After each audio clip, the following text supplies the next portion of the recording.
Well, I think we should get started because on my clock it says 3 minutes past. So welcome everyone back to another one of the Talk-Based Friends Talk Tours events. We've been running these for the entire 2024, and we're like, what are we now, June? So we're halfway through the year, and I've actually planned these up until December. So every single month we have another one exploring another tool that can hopefully make your day-to-day community building tasks easier, friendlier, and just, we can be more productive. Because let's be honest, we're doing a lot of different things every day, and it would be great if we could maybe cut down some of the time that we are doing or using in certain tasks to focus on others. And this particular event I am very excited about because we're talking about a tool that I think a lot of us use or would like to use, and that is ChatGPT. But before I introduce our speaker, let me introduce myself. I'm Valentina. I am the host of the series. I am an events manager, strategist, producer, anything events related, I'm there. When I'm not organizing them, I'm attending them. It's a little bit of an addiction, but I love events. So it's great to have you here. And obviously we are here with Talk-Based. Clara's here from Talk-Based. And this series is really just to help you basically leave every event with an actionable strategy that you can implement straight away with the particular tool we're talking about. So without further ado, I'd like to welcome up Todd. Welcome, Todd. He is the master of ChatGPT. I've given him that title just right now. So he's got a lot to live up to. But Todd, how are you? I'm doing very well, Valentina. It's so good to see you again. And thanks to you and Clara for inviting me to talk about one of my favorite topics, using tools to build community. This is going to be a lot of fun today, I hope, for everyone. Amazing. Well, I will let you share all your wisdom with us. And yeah, I've got my pen and paper at the ready. Well, no, thank you. Thank you for that. I mean, I'm not sure that my wisdom could fill a teacup, but I'm very glad to be here to share at least what my experiences are using ChatGPT as one among many tools. Maybe I'll introduce you to a few other related tools today that you may or may not have been aware of for use that are also large language models, generative kinds of tools that are useful for content creation, assessment, revision, brainstorming. All of the above use cases, I think, are very highly correlated or usable with online community spaces. I'd just like to start out by saying, I mean, I am as much a learner as everyone else is in this space. I am 100% certain that someone's going to scoop me with knowledge about some tool that's available on the platform or something that you can do with ChatGPT that maybe I wasn't aware of, because it is such an incredibly fast-moving space. And so I'll beg everyone's indulgence to begin with, because I'm sure I'm going to probably miss some things or some ideas, but I am humbly willing to learn just as much as everyone does through this. I would say, since the time that ChatGPT came into the public consciousness, I guess was it almost 2 years ago now, or I think we're maybe coming up on it. I'm one of these people that is eager to try and adopt new tools. It's something that I've found from a career perspective is something that's always served me well. I try a lot of new tools. If they don't fit in with my workflow and what I do, I am quick to jettison them out the window and leave them behind me. However, I will say that ChatGPT, among the large language model tools that are out there, is one that has stuck with me and has been a regular part of my day-to-day workflow, both in terms of my usage of it as a helper and a tool as I write social media posts, long-form content. Andy Cristata, you're going to hear me mention him probably a couple of times today. Andy Cristata of Orbit Media calls commodity content, things that are lower intensity situations where you don't necessarily need to have something that's beautifully done, but you need something that's going to serve the purpose for everyone as much as possible. So I find myself coming back to ChatGPT on a daily basis. It's always open. It's one of my pinned tabs in my Chrome browser that I use on a regular basis, and I have used it for long enough that that I've accumulated a number of shortcuts. I use a text expander tool on the Mac. I think it is literally called text expander. We're just gonna check that. Yes, text expander. It is a free app. There's a subscription version of it that I use, and I've got a whole category of shortened chat prompts that I've used on and off over time for ChatGPT. It looks like I've maybe got about 30 or so in here that I've used for a variety of purposes. So I guess by way of just sort of understanding the room, we've got about 14 participants on here. Could you say in the chat whether you are currently using or plan to use ChatGPT in your day-to-day work as a community professional? And if so, if you are using it for community management purposes, is it something that is just you're using personally, or that has been officially adopted for use by your enterprise? It would be good to just get a feel for everybody who's participating today. Is it not enough? Okay.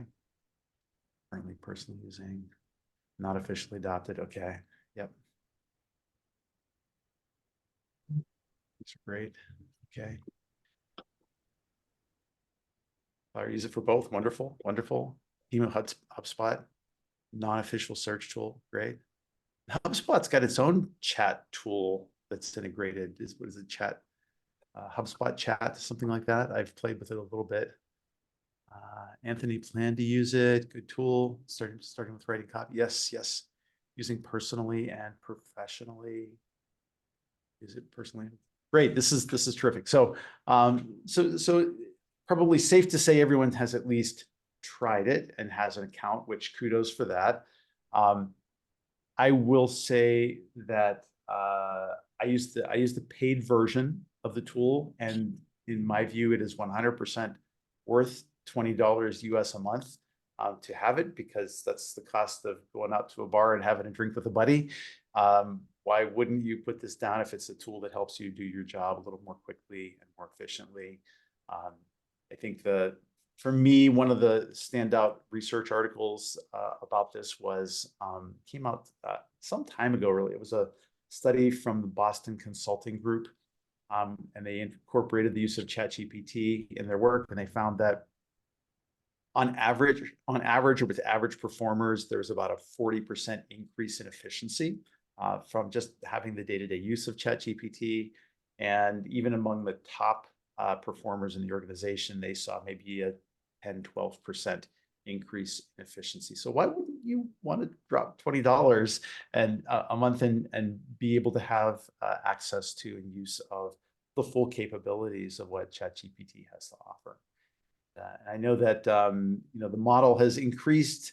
The paid version had been ChatGPT 4.0. Now it's 4 literally O in the version that they're using, and it's become more powerful, a little faster at responding to things. I've noticed the downtimes during peak times can be a little bit janky, but I've definitely used it quite a bit. So what do I use the tool for? Day to day, I would say in my work as a consultant with other organizations, and in cases where I am directly looking at the community, I will absolutely use it to summarize long threads, understand what the gist of a conversation is, what are the key discussion points. I will use it as a drafting partner. So if I need to draft a response to a message, I will often not with any great care, with a mindset of it being an absolute rough draft. I will start drafting my thoughts in ChatGPT about how I want to respond to the article, and then I will offer it guidance to say, I want you to help me to rewrite this, or maybe make what I said more nuanced. If I felt like I was too emotional with the response, I'll ask it to help me tone down what I said. And if I'm disorganized in my thinking, I'll ask it to help me clean up the ideas in my post as well. So I will often use it for highly volatile responses where I have something that's going to keep me from being too emotionally invested in a response to help modulate how I respond to others in the space. I'm curious if others have used it for those kinds of purposes. If you've had I'd love to hear from you either in the chat, or if you want to jump in and say something.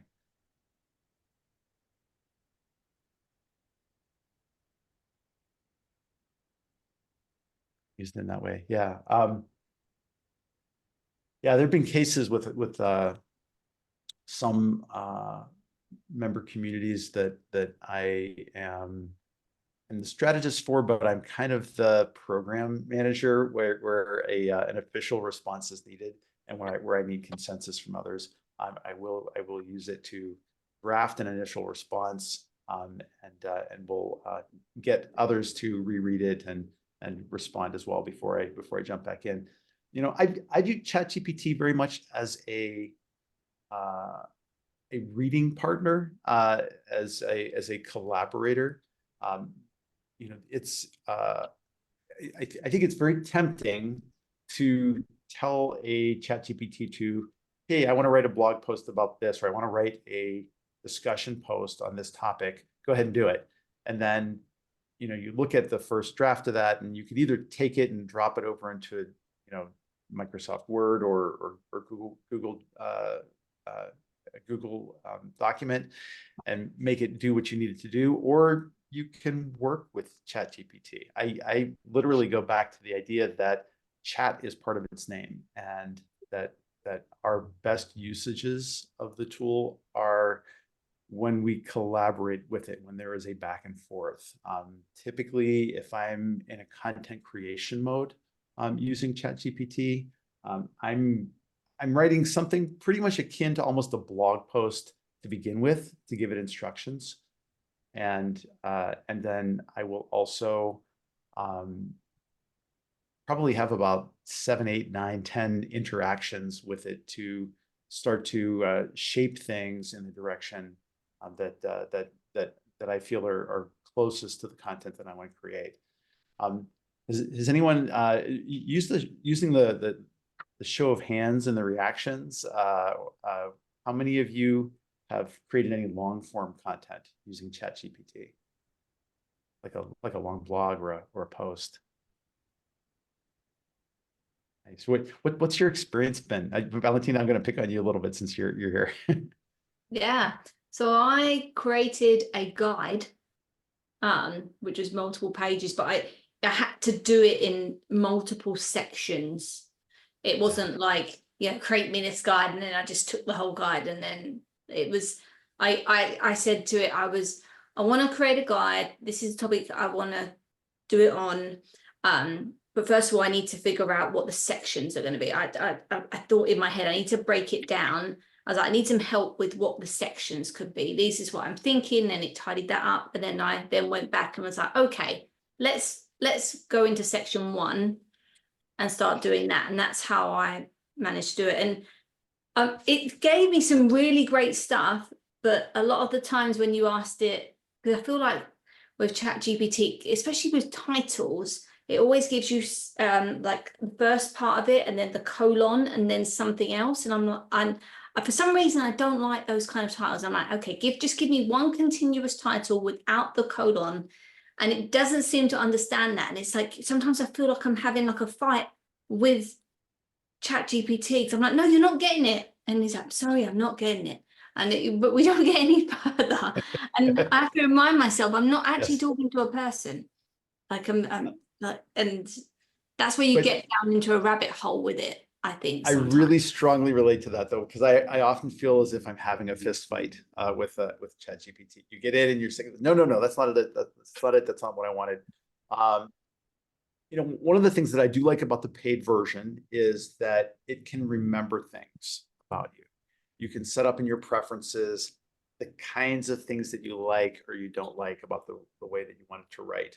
Now you can give it those instructions on a piecemeal basis in each individual chat, but that gets old really quickly. Some of my early text expanders that I used were things like, hey, I always prefer, short, very succinct kinds of writing. I'm a big fan of Strunk and White's Elements of Style. I'm an old journalist writer. I like simple sentences. I like a strong lead. I like when you cite evidence, give me the full URL. All of those kinds of preferences are things that you can have it remember. You can actually say, hey, I want you to remember this. And now ChatGPT, at least in the paid version, I'm not sure in the unpaid version, will say, okay, great, add it to memory. And then you can go in and look at the memory in your settings, what it remembers about you. Sometimes it doesn't get the memory quite right. So it's worth checking on that to kind of see what it's using. The power on that is crazy because I will often just jump in with a quick question. And one of the biggest annoyances I have with ChatGPT is it tends to be a little chattier than I'd like it to be. I ask it a simple question and it gives me like 5 paragraphs of text. I don't have time to read that. And so I've added as one of my strong preferences that I always wanted to remember. I said, look, I like back and forth conversations, give me brief answers, like a sentence or two at most, so that I can quickly redirect, and ask you for more. If I want more from you, I'll ask for more from you. And for the most part, it does a pretty good job of remembering that. Sometimes it will fall off a little bit and not do wonderfully. Claire, you asked me like, what are the most common prompts I use on a day-to-day basis? I use a lot of prompts to rewrite copy. So like I will say, you are my expert copywriter, or you are my community manager helper. You're my expert helper at this, or you're my wordsmith. Like as long as you give it a role to begin with, and then say, hey, I'm writing for this audience. Who are you writing for? What kind of tone do you want to write in? Professional, humorous, offbeat, quirky, whatever is appropriate for the community. And then I'll say, I want to write the following, help me to write the following post. And then I'll give it sort of the high level ideas that I have around it. More thoughts will occur to me. I'll sort of type them in almost free writing style. And then I would say, help me to organize this, in a fashion that makes sense. And then it'll usually spit out a version of it that I don't love. And I will basically do like, I almost think about it as director's notes. I'll come back in and say, okay, here are my corrections. These are things that you didn't get right. And then we'll use that to kind of get it to iterate the next version and the next version. And I usually work at it until it's about 85 to 90% there of, that I'm happy with what's there. And then I move it over into whatever platform I want. I do my tweaks on it to get rid of it. There are some stylistic things that ChatGPT does that stand out. Valentina mentioned one of them about how it likes to create titles. One of my least favorite constructions in ChatGPT is its tendency to use versions of "let's dive in" or "let's," or "let's begin," and it's not only but also constructions. It has a tendency to fall back on those way too often. So I will often find myself editing those pieces out because it's almost like ChatGPT saying, "Hello, I wrote this," and so you need to make those editorial changes and work with it through that. For those reasons, I will often go to other versions of large language models. I don't know how many of you have used anything like Gemini, which is Google's version of a large language model, or Claude.ai, CLAUDE.ai, which I think is a better writer overall. It's quite good. I've also used, for research purposes, I'll definitely use ChatGPT on a regular basis for that. So I'll ask for products or for ideas and ask it for to provide URLs or links to its source materials. I always ask for full URL links. I don't know if any of you have run into this, but oftentimes ChatGPT will give me a text anchor link, and you click on the text anchor link and it actually doesn't work. That might be a problem with my browser. So I'll always tell it to give me the full URL to work in. Oh, thank you, Clara, for adding those. However, I will say that there are a few other must-have tools that I use with ChatGPT on a regular basis. If any of you have used perplexity.ai, I use that almost more than I use Google as a search engine today. So perplexity.ai has a Google-based plugin, which is incredibly useful, and I'll tell you why. But even just going and setting up a free account at perplexity.ai, it uses the ChatGPT, I think 3.5 for its tool, unless you upgrade to a paid version of it, which I have not. I haven't found a need to.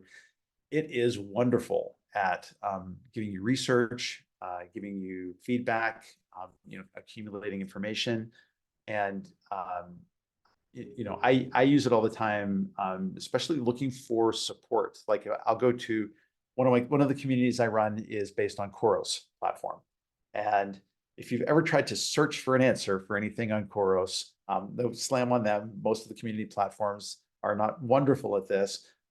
It takes some time to find the right answer. Like there's probably a forum post somewhere, and you've got to uncover it. And where's that?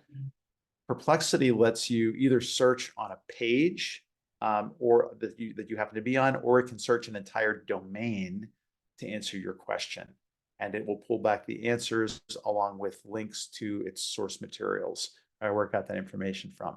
So if you're ever searching for information about a platform, and I do a lot of platform searches because of the consulting work that I do, it is extremely useful to help me get at those answers more quickly. If you are researching a platform to use to find out what its capabilities or features happen to be, that is another fast way to get at that data without having to sift through all of the grunge of the platform sites that are out there. So that's another common use for just for research purposes and in conjunction with the perplexity.ai tool. I'll drop that in the links here.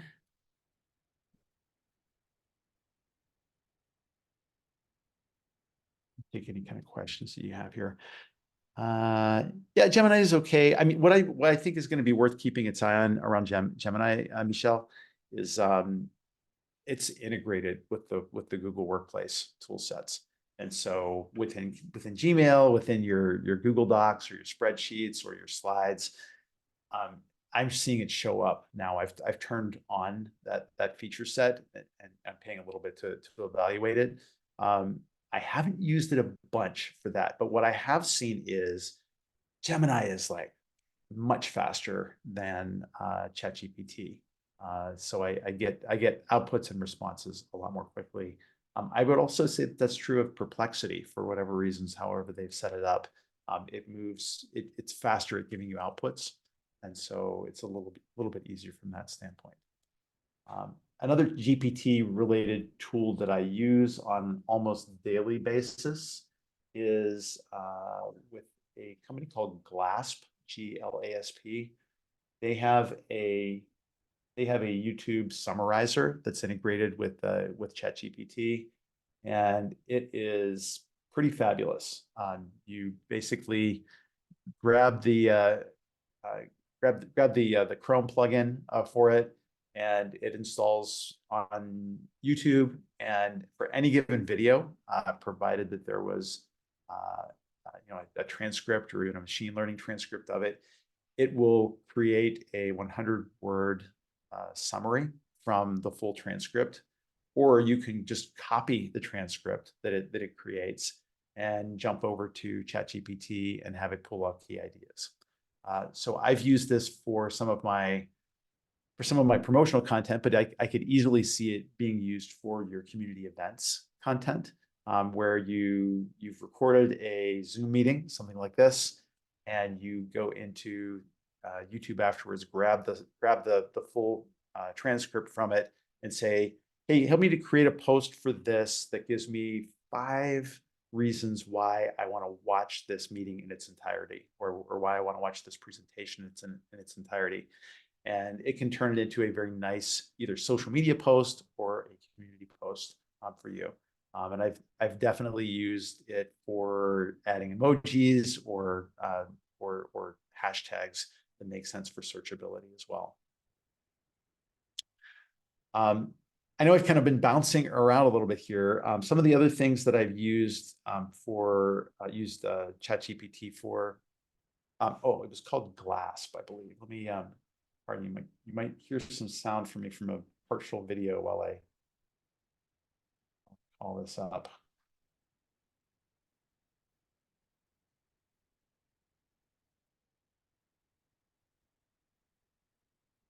Yeah, Glasp, Glasp. Glasp.co. Here, I'll give you the link. I've tried a number of the summary tools. This one works great. Looks like they've got some other related tools as well. But yeah, YouTube summary is the version that you want to grab. Sure thing, Melinda. Yeah, you bet. I use that daily, especially where I don't know if you felt this, but within community world there are tons of great interviews and content that take place, and I just don't have enough hours in the day to keep up with all of them. So I will often use that to just summarize key points and ideas. I will take that transcript and query it to say, hey, what were some were there some great takeaway quotes that came out of this conversation? Were there some what were some key points? Were there some resources mentioned? I mean, you can basically have a conversation with the video at that point. So I highly recommend that as a day-to-day tool. Other things I use ChatGPT for, so summaries of transcripts, absolutely. Original research, yes. Analysis of community data. Have any of you tried to do exports of community data? In Khoros or many of the other platforms, I can export CSV files with data about members or hosts or groups, and I can take that data and I could add that to exports of data that I've taken from, say, Google Analytics. I can put both of those things into ChatGPT and say, I want you to combine this data and show me what are my most popular conversation pages, and how many replies have appeared on each of those pages. You can and I'm using this as a very high level example. Oh, Elena, hope you catch the summary. Thanks for joining. I will use that to combine data exports and use it to analyze ideas. I'll use it to pull together multiple posts in different areas and combine them to understand the sentiment around a particular topic. So as an analysis tool, it's extremely useful to me, and I feel like I'm only beginning to scratch the surface of that a bit. And then also from an SEO standpoint, help me to optimize titles, canonical titles, and meta descriptions for different parts of my community, different community posts, things like that. It is very useful at that. Also to get it to create alt tags for images with ChatGPT. If you haven't tried it, it's so worth uploading images either from the phone version of the app or just grabbing it on your desktop and clicking and dragging an image into the page. You can get it to offer ideas about content based on an image. So I've even done this when doing a critique of a community. I will take a full-length image of the homepage and drop it into ChatGPT, talk about what the purposes are for the community, talk about what some of the key drivers are for behaviors or outcomes, and then ask it to critique the page and suggest improvements for how it could be made more valuable for members. It's actually really good at things like that if you give it a good enough background around what the purpose is that you'd like it to achieve. And for that matter, I've also used it for identifying personas for a community as well. Get it to build the personas that you think the community is about. If you've done interviews with members of the community, obviously try to anonymize that data before adding it to ChatGPT, because it goes into the machine otherwise. But you can use multiple interviews, load them all into ChatGPT and say, what personas would you create out of this? Or we think the personas are these 3 or these 4. Help me to build them out over time. And so, what do they care about? What do they, what are the reasons why they would come to your community? What kinds of problems are they trying to solve? What topics are most interesting to them? What are their greatest fears? What are their attitudes towards the topic of your community? Use all of these things to get it to help you to build a world-class persona for your community members. And so you can better understand them and then use that persona for your content creation in the community as well. So I've had some good luck using that. If you're looking for that advice a little more generically, again, I mentioned Andy Cristata from Orbit Media out of Chicago. He's got a terrific blog and talks a lot about the use of AI for marketing purposes. I think many of the lessons there can be applied to community building really profitably, and it's been a terrific resource for me over the years. But certainly since he's been doing a lot of writing about AI and written communication. I'm wondering if anyone has used ChatGPT to create images. Has anybody on the call tried that? So you can certainly create themed images. You can upload your brand standards into ChatGPT, your logo, other information, and say that you need to create some on-brand images and assets for your community. So you can create some nice branded pieces around that. Now there's obviously things to be aware of if you're doing that for your organization. If there's any worry at all from your legal team or corporate around using generative art, that's something that probably needs to be addressed sooner than later. I'd say more so than language models where it's creating writing. The dangers of some of these generative platforms for creating art or video is potentially problematic. If you've kind of looked at any of the conversations around this from any artists, and there are certain communities of artists that I've followed, many of them don't really like generative AI art because it can take their work and derive other images from it. And there's nothing stopping anyone from creating a lawsuit around these things. And so you need to be thinking about your usage of these tools and make sure that if you are going to use it, that you are disclosing the use of these tools, and that, which means like maybe there's a disclaimer on the post that you create, or you're giving credit to the creation and use of the platform to create them, whether it's DALL-E or Midjourney or any of the generative art programs that are out there. But DALL-E, which is also created by OpenAI, is directly integrated within ChatGPT. And so you can describe a scene for it, ask it to use your brand standards, and have it create graphics that are thematically appropriate for your posts. If your organization's okay with that, I think it's a nice way to make sure that everything you're creating is on brand and cohesive in its appearance. And so you can control things like the style of artwork you'd like to show without naming names, because you can't name artists, and ChatGPT will say, nope, I can't do that. but you can talk about saying like, hey, I'd like to create this in a comic book art style from the 1960s. And it can help you to create images that are like that. I've definitely used it for events and event creation to kind of build some art and an interest around it.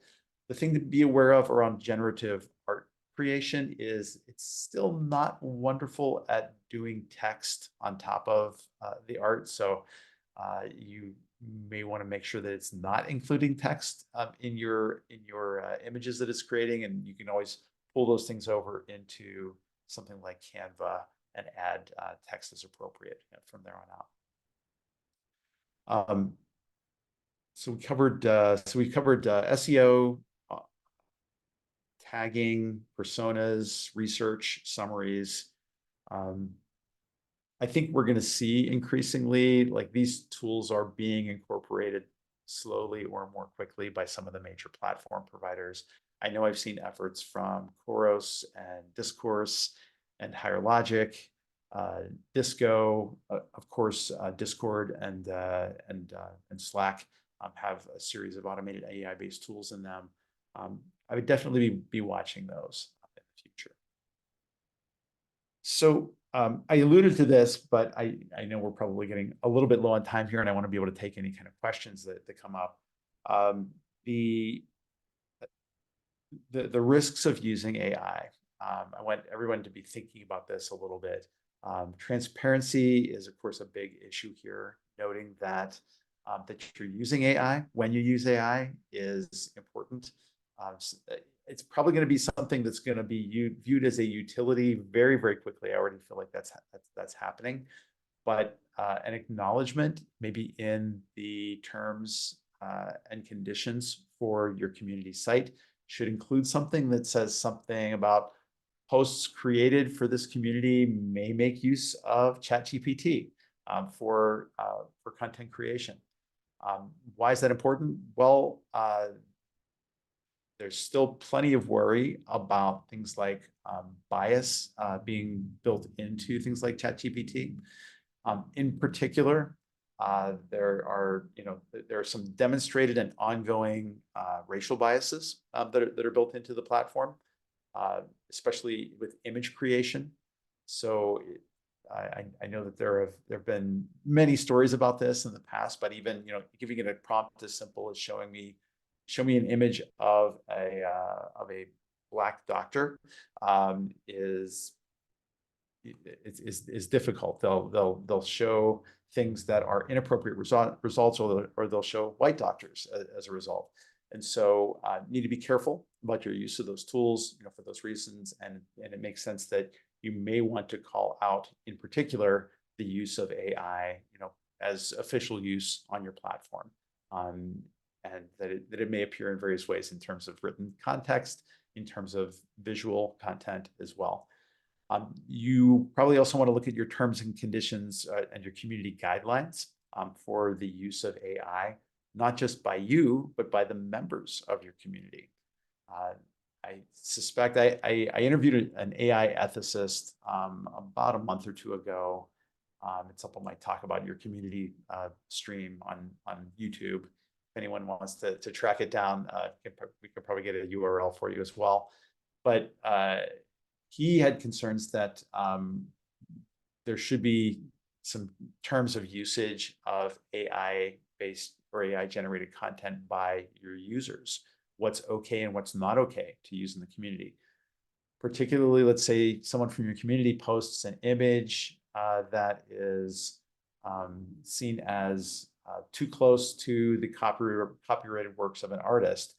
There's nothing stopping your organization from being sued as a result of that. And it's more likely that those lawsuits are going to hit smaller communities rather than the big players right away, because it'll be an easier opportunity to get some money out of those organizations. So I would definitely be aware of that. I'd be talking to your legal counsel about how you're accounting for the use of AI, not just by you, but also by your members in the space. Valentina, how are we doing for time here? We are doing good with time. We have about 15 minutes left. So I think this is the perfect segue into some Q&A. So if you have questions for Todd, feel free to pop them in the chat, or you can come off of mute and ask him directly. I guess I have a question to start before other people put in their questions. I guess my question is, like, you open ChatGPT and I never know how to start the conversation. Are we saying hello, how are you today? Like, because you said it needs to be a chat, like it's back and forth. So how do you normally start your conversations? That's a great question. So it depends on my level of formality that day, I suppose. I almost always start my chats with GPT to give it a role for itself. So you are my expert content creator. You are my SEO expert. You are my angry writing coach. You can give it any role to play, but that gives it context and understanding about where it needs to go a little bit deeper in a conversation. And so that's usually my start. If you're at a loss for what to say, there's nothing wrong with saying, like, I think I need to write something about this topic and I wanted to brainstorm with you a little bit, and it will probably start to work with you from that standpoint. But I think, like, all of the prompt engineers or the prompt coaches out there will say you need to make sure that you give it a role, you give it the context of what it is you want to write about, you tell it the audience you're writing for, and you should probably give it some guidance about the tone of what you're looking for out of it.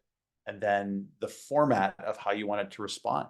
A lot of times I'll end my prompt with a statement about, hey, format your response to me in bullets, or give this to me in 100 words or less, or hey, outline this as a table with the following columns. And it does a great job generally of understanding that and giving output. In the early days, maybe not so much, but lately it's been very, very good about giving you the format that you want to get. Nice. No, I love giving it a role. I never thought of that. So that's what I'm going to do after this. Yeah, Jason, have a absolutely. different role. I think we had, I'm sorry. Oh, and it's funny, like, so I could have spent this time talking about, like, all the prompts that you can give to ChatGPT, but the reason I haven't done that is it's almost like, if I was a wizard trying to tell you a magic spell, right? Like, what the stuff that I'm listing as my criteria for that prompt isn't necessarily what you would want to use for yours. It's got to be right for your language and for the context of what you're creating. So anything I give you would end up being generalities around that. I think it's much more valuable, and what I've tried to give today is an idea about mindset for approaching using the tools, and hopefully people get it from that perspective. Yeah, and I think it's a lot to do with, just like community building is trial and error. It's figuring out, how you like to work and what you need and how it likes to work with you. And then over time of you chatting back and forth, you find out, okay, this is what works when I ask it this for whatever you're trying to do. So yeah, trial and error, just like what we're used to all day, every day in community. It is. There are two metaphors that keep coming back to me again and again that I've come across over the past year and a half that we've been living in this AI world. And one is from that article that I mentioned from Boston Consulting Group. Sometime they talk about where we are today is living on the jagged frontier. That there's this frontier between us figuring out what AI is good for doing and what humans are good for doing. And we're constantly negotiating what that looks like. And they said that it is a jagged frontier, and it is also an invisible one, because we don't know. We're still figuring out, like, the stuff that we're really good at. Andy Cristata talks about commoditized content versus thought leadership, and the use cases for that. The things that AI is really good at is mind-numbingly tedious things, or large sets of data that we're just not good at grasping. And what we're good at doing is creating nuance and understanding audience and analyzing deeply, and understanding sort of the negotiation between those things is important.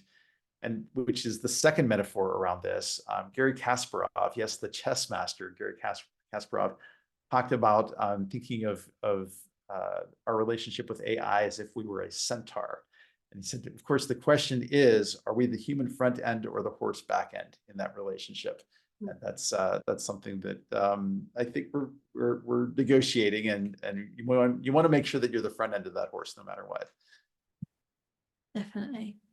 All right, I have Michael's saying one other use case is using AI for translation. It's pretty good at doing that, especially if you've got international communities or your content goes out in multiple languages. That's really helpful.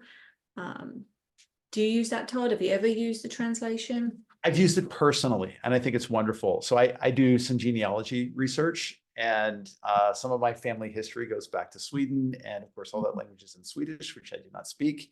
And so anytime I've gotten documents, whether like census documents or other written documents, I've just dropped the images into ChatGPT, and provided that it can read that text script, which is iffy, it can give a pretty great translation of that stuff. Often I'll have to help it read or make the text more legible, and then it's not only great at giving the meaning or the transliteration of that text, it can help me to understand some of the nuance in history based on that information. So yeah, 100%. I think it's a great use case. I haven't had cause to use it in community yet, but I'm sure it's going to come up. And then Clara's reshared a question that Elena shared. Do you have a how to structure a prompt cheat sheet? I haven't built one for community. I know that there are some good prompt cheat sheets that are out there. In the earlier days of this movement, I'll say earlier last year, I did have a free download of that had a series of prompts on it, some sample prompts on it. I haven't created anything new since then. Maybe I'll build something like that and share it with everyone. But yeah, again, sort of like making sure those key elements are there around audience and context is super important for sure. Hallie, thanks for joining. Do we have any other questions?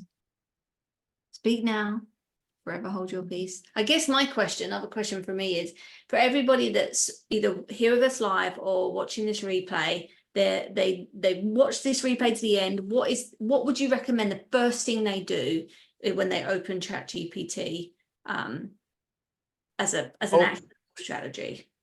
So I would say you should go to your settings area and explain to it that your role is a community manager, that these are the purposes for which you think you'll be using it, what your preferences are about how you like to interact with it. Like, give it the playbook so that it can most effectively interact with you. Now, if you have a paid version of ChatGPT, you can actually create your own ChatGPT bot. We didn't really talk much about that, but you can create, and indeed, some people have created community manager coaches, bots within ChatGPT that have been loaded with data about what they know or what they can do. I've created my own private bot, which basically is loaded with a lot of the content that I've written or stuff that I like and respect. I've kept it private because there's some copyrighted material in there that if I shared it with the world, I would probably get in trouble with it. But for private use, it's really a good brain trust for me to lean back on. That's great. I really didn't realize like what was, I guess, included in the paid version of ChatGPT. And there's a lot of paid versions of a lot of these tools out there. And it's, as community managers, whether we're doing this for a freelancer state or it's part of the company, trying to allocate the funds and deciding where do you invest money to these tools it's quite challenging. So to hear that all of these kind of advantages to paying for ChatGPT really makes me want to consider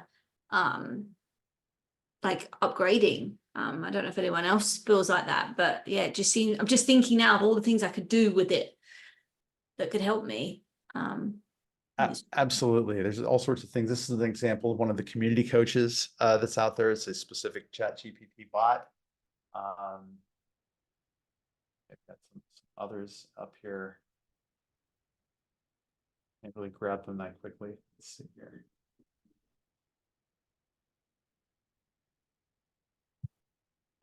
Anyways, you can search for those. The specialized GPTs that are out there are quite powerful. I have one that's called Limitless, which is a strategy bot, basically. So it can just kind of help you with strategic conversations. There's another one that will help you build personas. There are some out there that will help you build a great resume too, if you're in the middle of a search. So lots of special use cases have been set up for it. Amazing. I mean, it really is limitless, isn't it? Like just like the name. For sure. All right. Anyone else got any questions for Todd before we wrap things up for today? I'm sure people have questions after, and I'm sure you'll be more than willing to answer them in the Talk-Based Friends community. Obviously, you're very active on LinkedIn as well. You almost knew I was going to say LinkedIn and shared that. Well, thank you so much, Todd. Like, we've learned so much today. And if there's, as you said, the one thing you need to do after leaving this event is go into your settings. I didn't even know they existed. So I'm going to be doing that straight away. But thank you so much for sharing all your wisdom and experiences and trial and error up until now with ChatGPT. I was honored to be invited. Thank you so much. And Valentina, as always, great to interact with you and Clara. Amazing. Well, as I said, we have got events happening every single month. So next month, we are excited to be exploring Social Sprout with Sidas De Smith. So make sure you come and join us on July 9th. I'll actually share the link now in the chat so you can RSVP to that. And as always, everyone, thank you so much for joining us. We will see you inside the community and at another event. Thank you, everyone. Have a wonderful Tuesday. It's Tuesday. Yeah. Bye. Thank you.